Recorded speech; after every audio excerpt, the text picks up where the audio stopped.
তুমি কি জানো আল্লাহ তাআলা তোমার জন্য একটা খুশি সংবাদ দিয়েছে? শুনতে চাও? শোনো, ওয়ালাল আখিরাতু খায়রুল লাকা মিনাল উলা, অর্থাৎ নিশ্চয়ই তোমার ভবিষ্যৎ তোমার অতীতের চেয়ে অধিক উত্তম।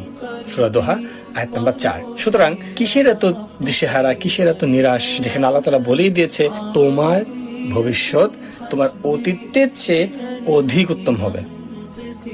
তাহলে কেন তো হতাশা?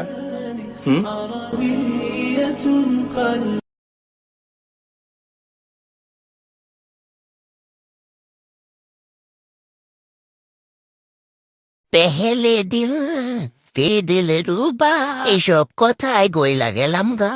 এরপর আস্তে আস্তে বাসায় নিয়া কামের বুয়া বানা। এটা নাই, নাও এটাও নেই, নাও এটা নেই, নাও এটা নেই, নাও এটাও নেই, নাও এই যে তোমার জন্য এটা নেই, নাও এগুলা নেই। নাও। তুমি তো বললে পুরো সুপার শপটাই আমার কিনে দিবে। তো হ্যাঁ নিব না, আমার বউয়ের জন্য তো পুরো সুপার সব কিছুই না, তাই না? ঘরের বউটা না বেয়াদব হয় না, সময় ঘরের বউদেরকে বেয়াদব বানিয়ে ফেলে। আচ্ছা বলেন তো, কোন মেয়েটা বিয়ের পরের দিন থেকে বেয়াদবি করা শুরু করে? খোঁজ নিয়ে দেখেন তো, একটা মেয়েও পাবেন না। আসলে